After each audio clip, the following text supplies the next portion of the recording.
देवघर नाम का एक छोटा सा गांव था, जहां कड़ाके की ठंड से डर का माहौल फैला हुआ था।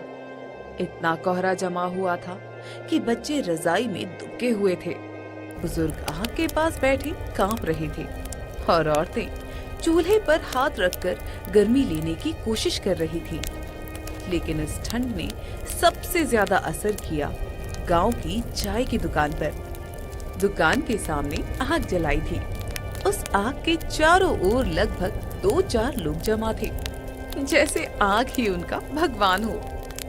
भाइयों, मेरी बात ध्यान से सुनो। आज सुबह मैं अपने खेत गया था और जो देखा उसे देखकर मेरे पैरों तले जमीन खिसक गई। पूरा खेत सफेद कोहरों से पट चुका था। अरे ऐसा लग रहा था जैसे पूरी जमीन पर बर्फ की मोटी चादर बिछा दी गई हो। पौधे ठंड से इतने जम गए थे जैसे उसमें जान ही ना बची हो। अगर ये कड़क ठंड ऐसे ही 2 दिन तक रहा तो हमारी सारी फसल खत्म हो जाएगी। और ये ठंड मजाक नहीं है, बहुत बड़ा खतरा है। हाँ, मैंने भी देखा। गाय भैंस तक ठंड की वजह से कांप रही थी। दूध आधा हो गया है, घरों में पानी बर्फ जैसा हो गया है। ये कोई साधारण ठंड नहीं है। कहीं ये भूत प्रेत का संकेत तो नहीं? ओहो पंडित जी, फिर शुरू हो गए। अरे तुमको तो हर चीज में भूते प्रेत दिखाई देता है। ठंड तो प्रकृति का खेल है। ऐसी ठंड कभी कभी पड़ जाती है। हमारी नस्ल कमजोर हो गई है, ये मान लो। ये बात सुनकर चाय वाला माखन बहुत खुश हुआ, क्योंकि उसका इस समय बहुत मुनाफा हो रहा था। ठंड में उसी से लोग चाय पीते थे। लो भैया, चाय पी लो, लेकिन सुन लो, जो उधारी है पहले उसको चुकाओ। आजकल ठंड में लोग चाय पी करके चले जाते हैं, फिर पूछने पर सब बोलते हैं पैसा बाद में देंगे, पर कोई देता नहीं है। मैं कोई दान घर नहीं चलाता। अबे माखन, ऐसे समय में पैसा पैसा कर रहा है? 10 रुपए की चाय है, दे भी दिया कर। अरे इतनी ठंड है, हाथ पैर काम नहीं करते हैं और तू पैसे कमाने की फिराक में लगे रहते हो। इतना ही शौक है तो तुम क्यों नहीं पिला देते सबको चाय? हैं? ये दूध, ये चीनी सब कुछ मुफ्त में नहीं मिलता है। हाँ, मैं रोज रोज उधार में चाय नहीं पिलाने वाला। उसी समय एक बूढ़ा साधु ठंड से कांपते हुए, लड़खड़ाते हुए चाय की दुकान के पास आए। चेहरा ठंड से नीला पड़ चुका था। वो दुखी मन से गांव वालों से मदद मांगते हैं। अरे बेटा, क्या मैं कुछ क्षण इस आग के पास बैठ सकता हूँ? मैं कई दिनों से यात्रा पर हूँ। बीती रात पहाड़ों की बर्फीली हवाओं ने शरीर का दम निकाल दिया। अब शरीर साथ नहीं दे रहा है। अरे गर्म चाय एक घूंट मिल जाए तो शायद मेरी जान बच जाएगी। अरे ठंड बहुत है। गांव वाले एक दूसरे को देखकर मुस्कुराते हैं और उनका मजाक बनाते हैं। अरे ओ बाबा, तुम साधु लोग तो बर्फ में बैठकर ध्यान करते हो, तुम्हें इतनी ठंड कैसे लग रही है? हाँ? लोग कहते हैं तुम लोग आग को भी आदेश दो तो वो बुझ जाती है, फिर तुम्हें ठंड क्यों लग रही है? हाँ? हाँ, और ये देखो, अरे खुद को साधु कहते हैं और चाय मांग रहे हैं। अरे साधु लोग आम जनता से कुछ नहीं मांगते। अरे बेटा, साधु होने का मतलब पत्थर होना थोड़ी ना होता है। हाँ, साधु का भी शरीर होता है ना, और वो भी हवा से कटता है, ठंड से कांपता है, भूख से तड़पता है। अरे मैं कोई वरदान मांगने नहीं आया हूँ, सिर्फ एक कप चाय मांग रहा हूँ बेटा, दे दो। अरे जीवन का सहारा मांग रहा हूँ, अगर तुम ना भी दो तो भी तुम्हारे लिए भला ही चाहूँगा। लोग इतना स्वार्थी हो गए थे कि उन्हें सिर्फ मजाक लग रहा था। साधु की बात सुनकर भी किसी को उन पर दया नहीं आई। साधु ने माखन से कहा, अरे बेटा, एक कप चाय दे दो। देखो बाबा, सीधी बात है, मैं दान नहीं करता, मैं मेहनत से कमाता हूँ। मेरी चाय मुफ्त में नहीं मिलती। अगर तुम चाय पीना चाहते हो तो पैसे दो। मेरी दुकान पैसों से चलती है बाबा, दुआओं से नहीं। अरे सुनो बाबा, जरा अपना चमत्कार दिखाओ तो। आसमान से गर्मी बुलाओ, बहुत ठंड लग रही है, तब हम तुम्हें चाय पिला देंगे और रजाई भी दे देंगे। तभी गांव का मुखिया वहां आ जाता है। अरे ओ साधु, हमारे गांव में भीख नहीं मिलती, हम कर्म करने वाले लोग हैं। अगर तुम सच में सच्चे साधु हो तो सिद्ध करो, पहले इस ठंड को गायब करो, फिर मैं तुम्हें चाय पिलाऊंगा। ये बात सुनकर साधु की आंखें भर आई। ठंड ने उन्हें तोड़ दिया था। सर्द हवा जैसे सांस जमा रही थी। ठीक है बेटा, जो किस्मत में लिखा होगा वही होगा। तुम लोग इतना तुम लोग इतना निर्दयी और क्रूर स्वभाव के हो गए, मुझे नहीं मालूम था, नहीं तो मैं इस गांव में कभी नहीं आता। साधु वहाँ से चले जाते हैं और गांव से दूर एक पुराने टूटे हुए कुएं के पास जाकर बैठ जाते हैं। किसी तरह रात हुई। रात को और भी ज्यादा ठंड लगने लगी। चारों ओर सन्नाटा फैल गया था। कोहरे से शरीर ढकने लगा था। हवा ऐसे लग रही थी जैसे वो किसी को निकलना चाहती हो। पेड़ की डालों पर अजीब सा कोहरा जम गया था। चारों ओर मौत जैसा सन्नाटा था। हे प्रभु, मैं कहाँ कहाँ भटकता फिरूं। मैंने सोचा था गांव में कोई सहारा बनेगा, लेकिन यहाँ तो लोग चाय तक नहीं पूछ रहे हैं। कुछ मांगने पर भी लोग भगा दे रहे हैं और रहने का कोई कोना भी नहीं दे रहे। उल्टे उल्टे डांट कर भगा देते हैं। यहाँ तो दया का नाम ही मिट गया है। लोगों के दिलों में ठंड जम चुकी है। कहाँ गई इंसानियत, कहाँ गया करुणा का धर्म। तभी साधु की आंख से एक आंसू गिरता है और जमीन पर बर्फ बन जाती है। उसी क्षण हवा डरावनी हो गई। कोहरा काला पड़ने लगा। साधु महाराज ना चाहते हुए भी श्राप देने के लिए मजबूर हो जाते हैं। सुनो, अरे सुनो गांव वालों, मैं श्राप देने नहीं आया था, लेकिन तुम्हारी बेरहमी ने श्राप को जन्म दे दिया है। जब इंसान दया खो देता है तो प्रकृति न्याय करती है। प्रकृति न्याय करती है। आज से इस गांव पर ठंड का ऐसा कहर उतरेगा कि तुम अपनी करनी पर पछताओगे। तुम्हारे खेत जमेंगे, तुम्हारे जानवर कांपेंगे, तुम्हारी रातें डर से भर जाएंगी और ये ठंड तब तक नहीं रुकेगी जब तक तुम अपने दिलों की बर्फ नहीं पिघलाते। जैसे ही साधु ने ये शब्द कहे, उनकी वही ठंड से तड़प तड़प कर मौत हो जाती है। ठंड अचानक और भी भयानक हो गई। पानी की सतहें जम गई। घरों की मिट्टी में एक सफेद पत्थर जैसी परत बन गई। किसी तरह सुबह हुई। लोग गांव में सुबह उठते ही चौंक गए। चारों ओर बर्फ की चादरें लग गई थी। लोगों की आंखों में डर, चेहरे पर पीड़ा थी। कई घरों की छतों पर बर्फ जैसी परत थी। कुछ झोपड़ियां जर्जर लगने लगी थी। हे राम, मेरा बेटा बहुत बीमार है। कल से बुखार है और आज ठंड इतनी बढ़ गई कि उसका कंबल भी काम नहीं आ रहा। हम क्या करें? डॉक्टर दूर है, पैसे नहीं है और बाहर निकलना भी कितना नामुमकिन सा है। ये ठंड कब जाएगी? ये हमारे घरों में कहर बनकर आई है। हाँ सावित्री, मुझे भी कुछ समझ में नहीं आ रहा है कि मैं क्या करूं। ये अचानक ठंड इतना क्यों बढ़ गया, मुझे तो कुछ समझ में नहीं आ रहा है। और तो और हमारे गेहूं की फसल जो दिख रही थी कि अच्छी होगी, अब सब कुछ सूख कर काली पड़ गई। मैंने इतनी मेहनत की थी। ये ठंड हमारी कमाई, हमारी रोटी सब ले रही है। ये ठंड नहीं है, ये तो प्रकोप है बेटा। ऐसा लगता है जैसे आसमान खुद गुस्से में है। ये हवा, ये धुंध, ये सिरहन सब मिलकर जैसे गांव को परख रहे हो। पता नहीं किसकी परीक्षा हो रही है, हमारी या हमारी इंसानियत की। गांव के सभी लोगों के घर पर ठंड का कहर बरस रहा था। जोखन काका, बहुत ज्यादा ठंड पड़ रही है। न काम मिल रहा है, नहीं खाने का इंतजाम हो पा रहा है। ऊपर से ये ठंड, ऐसा लगता है जैसे कोई बर्फीला हाथ गले पर रख दिया हो। हर सांस भारी पड़ रही है काका। अरे हाँ बेटा, तुम सही कहते हो बेटा। मैंने तो ऐसी ठंड कभी नहीं देखी। सांस लेते ही सीना जमने लगता है। खेत जाकर देखो, पूरा खेत सफेद ओस से ढका था, जैसे किसी ने बर्फ बिछा दी हो। फसल तो खत्म हो चुकी है, पता नहीं जीवन कैसे गुजरेगा। चारों ओर गांव में हल्की हल्की धुंध थी, लेकिन अचानक हवा तेज हो जाती है और ठंड एकदम बढ़ जाती है। पेड़ों पर बैठे पक्षी तक कांपने लगते हैं। खेत में खड़े पशु अपनी जगह से हिल नहीं पा रहे थे। अरे बाप रे बाप, अरे ठंड बहुत लग रही है। कुछ समझ में नहीं आ रहा है कि क्या करूं।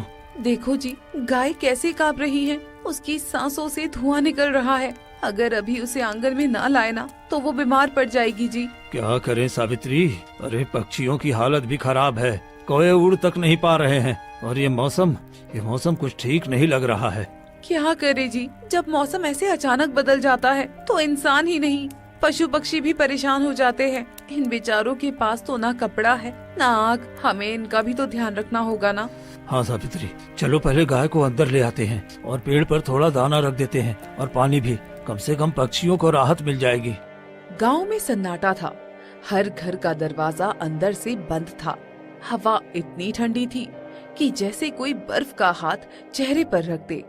चौपाल की आंख भी बुझ चुकी थी। अरे जोखन काका, बाहर कोई दिख भी नहीं रहा, लगता है सब घरों में बंद हो गए हैं। अरे ठंड इतना है कि कुछ समझ में ही नहीं आ रहा है।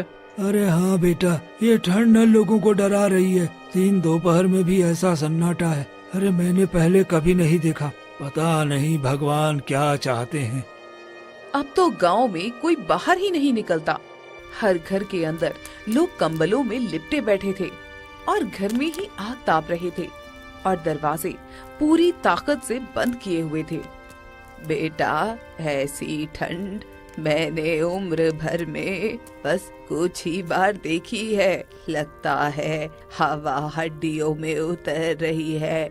दादी, आप आग के और पास बैठो ना। आज तो सारे लोग अपने अपने घर में दुबके हैं, बाहर तो एक परिंदा भी नहीं उड़ रहा है। हाँ बेटा, ये ठंड सिर्फ सर्दी नहीं है, ये तो जैसे कोई बुरी हवा घूम रही हो। दादी माँ, क्या सुबह तक ठंड कम हो जाएगी? पता नहीं बेटा, आज तो पूरा गांव डरा हुआ है। हर कोई घर में छुपकर बैठे हैं, कोई बाहर निकलने की हिम्मत नहीं कर रहा है। अगली सुबह का समय था, लेकिन धूप दिखाई नहीं दे रही थी। धुंध इतनी गहरी थी कि घरों के बाहर कुछ दिखाई तक नहीं दे रहा था। गांव की चौपाल जो रोज शोर से भरी रहती थी, आज बिल्कुल खाली थी। अरे रामू, तुम इस समय काम पर क्यों नहीं जा रहे हो? अरे काम पर कौन जाएगा काका, ये ठंड तो बड़े बड़े आदमी को बीमार कर दे रही है। सब अपने घरों में दुबके हुए हैं, यहाँ तक कि जानवर भी बाहर नहीं आ रहे हैं। और तो और मेरी बूढ़ी माँ का भी इस ठंड से तबीयत खराब हो गई है और मेरे पास इतना पैसा भी नहीं है कि मैं उनका इलाज करवा पाऊँ। हाँ हाँ बेटा, मैंने भी देखा है, गांव में सभी लोग बीमार हो रहे हैं। ठंड ही इतना ज्यादा है कि अब लकड़ी का भी इंतजाम नहीं हो पा रहा है। सच कहूँ रामू, ऐसा लग रहा है जैसे पूरा गांव जम गया हो। अरे लोग डर गए हैं, इस ठंड ने सबको अपने घरों में छुपा दिया है। तभी रामू का बेटा कांपते हुए रामू के पास आता है और रोते हुए बोला, पिताजी, दादी जी की तबीयत बहुत खराब है, जल्दी से घर चलो ना, उन्हें बहुत जोर जोर की ठंड लग गई है। अरे बेटा गोलू, तुम्हें इतनी ठंड में घर से बाहर नहीं निकलना चाहिए था। अरे तुम किसी और से कह देते, मैं घर आ जाता। रामू जल्दी से घर आता है और अपनी माँ की हालत देखकर बहुत चिंतित होता है। माँ तुम चिंता मत करो, मैं अभी डॉक्टर को बुलाता हूँ, तुम्हें कुछ नहीं होने दूंगा। बेटा, मुझे बहुत जोर की ठंड लग रही है। इस कंबल में जरा भी ठंडा नहीं रुक रहा है और ये आग की गर्मी अब मेरे शरीर में नहीं लग रही है। मुझे थोड़ी सी चाय पिला दो तो शायद थोड़ी राहत मिले। ठीक है माँ, मैं अभी चाय लाता हूँ। सावित्री, जरा माँ के लिए चाय बना दो, चाय पीकर शायद माँ के शरीर में कुछ गर्माहट आ जाए। अजी, चाय कहाँ से बनाऊं? घर में चीनी का एक दाना भी नहीं है, तो चाय कहाँ से बनाऊं? और तो और घर में एक पैसा भी नहीं है। आप कई दिनों से काम पर भी तो नहीं जा रहे हैं ना, तो पैसे कहाँ से आएंगे? ये बात सुनकर रामू बहुत दुखी हुआ। ठीक है, तुम चिंता मत करो, मैं अभी माखन की दुकान से चाय लेकर आता हूँ। लेकिन आपके पास एक भी पैसा नहीं है। आप उसके पास जाएं तो पैसा लेकर ही जाना, नहीं तो वो इतना स्वार्थी किस्म का आदमी है कि वो आपका बिना पैसे के चाय नहीं देगा और वो अपने दुकान से आपको भगा भी देगा। अरे सावित्री, ऐसी बात नहीं है, वो भी तो इंसान ही है, वो ऐसी हालत में चाय जरूर देगा। इतना कहकर रामू घर से निकल जाता है और कुछ ही देर में माखन की दुकान पर पहुंच जाता है। माखन भाई, जरा एक कप चाय दे दोगे? माँ बहुत बीमार है, ठंड से कांप रही है, उनके लिए ले जाना है। देख भाई, तेरे पास तो पैसे है नहीं। मुझे तुम्हारी हालत देखकर नहीं लग रहा कि तुम्हारे पास पैसे होंगे। नहीं भाई, आज नहीं है, लेकिन माँ बहुत बीमार है, उसे चाय की बहुत जरूरत है। उसे ठंड लग गई है भाई, बस एक कप चाय दे दो, मैं शाम को मजदूरी मिलते ही पैसे दे दूंगा। मुझे तेरी मजबूरी से मतलब नहीं है भाई, यहाँ उधार नहीं चलता, समझा? भाई ठंड बहुत तेज है, माँ की सांसें तक अटक रही है, चाय से शायद गर्मी मिल जाए, दया कर दो भाई। दया? अरे मेरे पास दया बेचने की दुकान थोड़ी ना है, पैसे ला वरना निकल। ए माखन भाई, माँ सच में बहुत बुरी हालत में है भाई, एक कप चाय से आपका क्या बिगड़ जाएगा भाई? मेरा बिगड़ जाएगा भाई, लोग देखेंगे तो सब मुफ्त की चाय मांगने लगेंगे। अब चल हट, हट रास्ते से। ठीक है भाई, गरीब की मजबूरी आपको दिखाई नहीं देती, पर ऊपर वाला सब देखता है। हाँ हाँ, जा जा, यहाँ से दूर हो, मुफ्त खोरों से सिर दर्द होता है मेरा। हे भगवान, माँ के लिए एक कप चाय भी नसीब नहीं है, कैसी ठंडी दुनिया हो गई है। रामू तेज कदमों से घर पहुंचता है। अंदर जाते ही उसकी माँ पर उसकी नजर पड़ती है। वो तेजी से कांप रही थी, सांसें फट फट कर चल रही थी। माँ, ये क्या हालत हो गई है आपकी? उठो न माँ, उठो न, कुछ बोलो न माँ। माँ जी को बहुत देर से बुला रही हूँ जी, लेकिन ये तो कुछ बोल ही नहीं रही हैं। रामू के हाथ पैर कांप गए। उसे समझ आ गया था कि अब सिर्फ चाय से काम नहीं चलेगा, डॉक्टर की तुरंत जरूरत है। रुको सावित्री, मैं अभी डॉक्टर को लेकर आता हूँ, तब तक तुम माँ का ख्याल रखो। हाँ जी, लेकिन डॉक्टर को बुलाने के लिए पैसे कहाँ से आएंगे? हमारे पास तो एक फूटी कौड़ी भी नहीं है। हाँ सावित्री, मुझे मालूम है, लेकिन मैं कोई न कोई उपाय जरूर करूँगा। मैं अपनी माँ को ऐसे नहीं छोड़ सकता। रामू ठंड में भागता हुआ गांव के मुखिया के बड़े से घर में पहुंचता है। मुखिया जी, मेरी माँ बहुत बीमार है, मुझे डॉक्टर को बुलाने जाना है, पर मेरे पास पैसे नहीं है, जरा थोड़ा सा कर्ज दे दीजिए मुखिया जी। अच्छा अच्छा, कर्ज चाहिए, पर बिना किसी गारंटी के मैं तुम्हें कर्ज क्यों दूं? मुखिया जी, मेरे पास बस छोटा सा खेत है, माँ की जान बच जाएगी तो मजदूरी करके सारा पैसा लौटा दूंगा। अच्छा अच्छा, तो खेत गिरवी रख दो, फिर दे दूंगा पैसे, वरना ऐसे तो नहीं दूंगा भाई। मुखिया जी, वो खेत ही हमारी रोजी रोटी है, पर माँ की जान उससे भी बढ़कर है। ठीक है, खेत गिरवी रख लीजिए। चल ठीक है, इस कागज पर अंगूठा लगा दे, खेत अब मेरे पास गिरवी रहेगा, लेकिन याद रखना, समय पर पैसे नहीं लौटाए तो खेत मेरा ही रहेगा। ठीक है मुखिया जी। मुखिया के चेहरे पर लालच भरी जीत चमक रही थी। रामू फौरन डॉक्टर को बुलाने के लिए दौड़ पड़ता है। उसके पैरों में दर्द था, पर दिल में सिर्फ एक ही बात, माँ को बचाना है। माँ माँ माँ, मैं आ गया माँ, उठो ना माँ, मैं डॉक्टर साहब को लेकर आया हूँ माँ। रामू की आवाज अचानक रुक जाती है। कोने में पड़ी उसकी बूढ़ी माँ हिल भी नहीं रही थी। उनकी सांसों की धीमी सी धुन भी अब नहीं थी। माँ, माँ सुन रही हो ना? देखो ना माँ, मैं आ गया हूँ माँ, उठो ना माँ। डॉक्टर उन्हें देखता है, मगर हाथ बर्फ जैसा ठंडा हो गया था, बिल्कुल पत्थर की तरह। रामू, तुम्हारी माँ अब इस दुनिया में नहीं रही, ठंड ने तुम्हारी माँ की जान ले ली। इतना सुनते ही पूरे परिवार का रो रो कर बुरा हाल हो गया। जैसे तैसे वो अपनी माँ का अंतिम संस्कार करता है। कुछ दिन इसी तरह बीतते हैं और ठंड से लोग मरने लगते हैं। पूरे गांव में हाहाकार मच जाता है। तभी एक दिन मुखिया फूट फूट कर रोने लगता है, क्योंकि उसकी पत्नी की ठंड से मौत हो जाती है। नहीं नहीं, ये नहीं हो सकता, मेरी पत्नी ऐसे कैसे चली गई?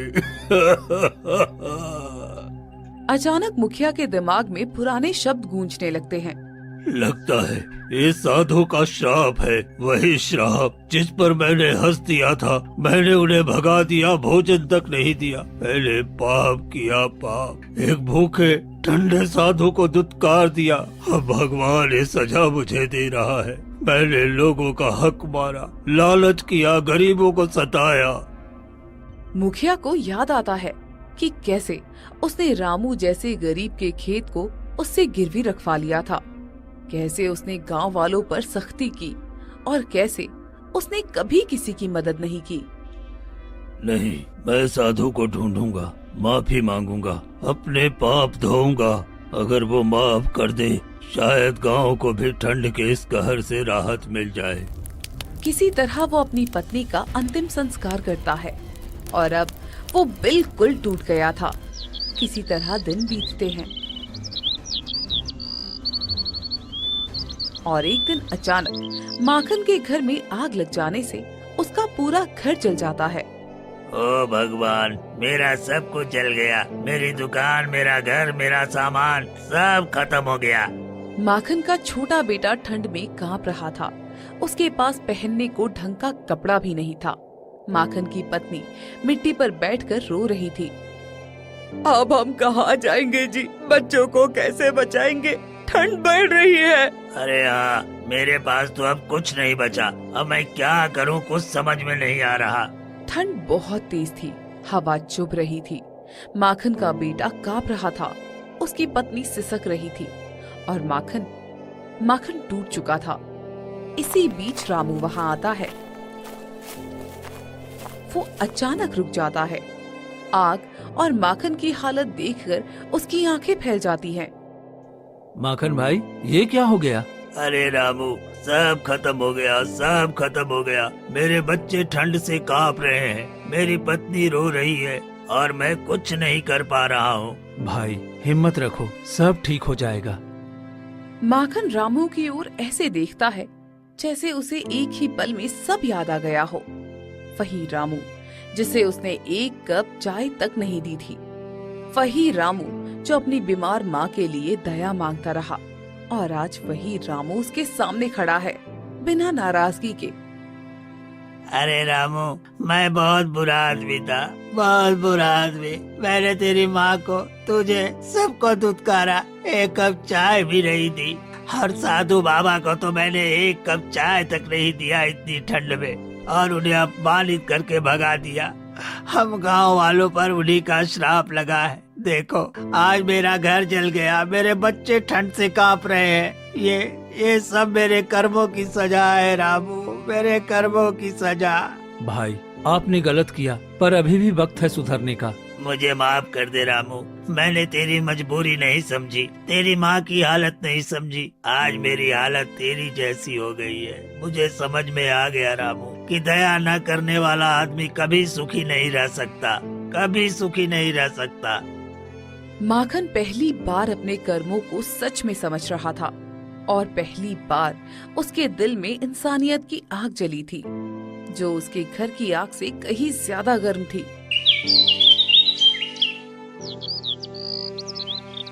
अगले दिन चौपाल पर सभी लोग जुटे और सभा हुई।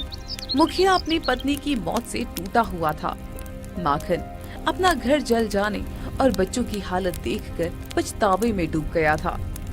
दोनों अब एक ही बात समझ चुके थे कि साधु का श्राप सच हो रहा था। माखन, हम दोनों ने गलती की थी। हमने उस साधु को अपमानित किया, भूखा प्यासा भगाया, उसी का फल है ये। हाँ मुखिया जी, मैंने भी गरीबों से बुरा व्यवहार किया, रामू जैसे लोगों को धुतकार दिया। अब भगवान ने मुझसे सब छीन लिया, मुझे पश्चाताप हो रहा है। हमें साधु को ढूंढना होगा, उनसे माफी मांगना होगा, वरना ये ठंड का कहर गांव को बर्बाद कर देगा। चलो मुखिया जी, उसी जगह चलते हैं जहाँ साधु आखिरी बार दिखे थे, जहाँ उनकी मौत हुई थी। दिन भर ठंड और तेज हवा के बीच दोनों उसी जगह पहुँचे। वही पेड़ के नीचे का स्थान था जहाँ साधु ठंड से कांपते हुए गिरे थे, जहाँ उनकी दर्द से भरी सांसें हमेशा हमेशा के लिए थम गई थी। उनका शरीर बर्फ जैसा जम गया था और शरीर सड़ने लगा था। वो जगह अभी भी वीरान थी। अजीब सा सन्नाटा भरा पड़ा था। हे साधु महाराज, हमें माफ कर दीजिए। हमने बहुत बड़ा पाप किया, दया नहीं दिखाई और अपने अहंकार में आपको तड़पने दिया। महाराज, मैं दुष्ट था, दिल से कठोर था, आप पर क्रोध किया। आज भगवान ने मुझे दिखा दिया कि दूसरों का दर्द समझना कितना जरूरी है। दोनों ने सिर झुकाकर हाथ जोड़े। उनकी आंखों में सच्चे पश्चाताप के आंसू थे। अगर आपकी आत्मा हमें सुन रही हो तो दया करें, हम बदले हुए इंसान हैं, हमें माफ कर दें। हम गांव को ठंड के इस श्राप से बचाना चाहते हैं। मैं कसम खाता हूँ आज से किसी गरीब को खाली हाथ नहीं भेजूंगा, सबकी मदद करूंगा। बस श्राप हटा दे महाराज, बस श्राप हटा दे। अचानक ठंडी हवा में एक हल्की सी रोशनी चमकी। ऐसा लगा जैसे साधु की आत्मा वहीं उपस्थित हो। जब दिल की ठंड मिटती है तभी प्रकृति की ठंड भी खत्म होती है। दया, करुणा और इंसानियत ही जीवन की सच्ची गर्मी है। अब तुम सब सीख चुके हो, इसलिए मैं तुम्हें श्राप से मुक्त करता हूँ। रोशनी धीरे धीरे मिट गई।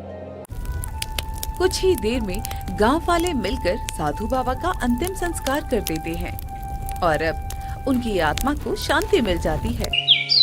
अगली सुबह सूरज निकला, ठंड सामान्य हो चुकी थी। हवा में अब जान थी और लोग अपने दरवाजों पर खड़े मुस्कुरा रहे थे। और इस तरह गांव फिर से जी उठा। लोग एक दूसरे की मदद करने लगे और सबने मिलकर एक नया जीवन शुरू किया, शांति, प्रेम और दया के साथ।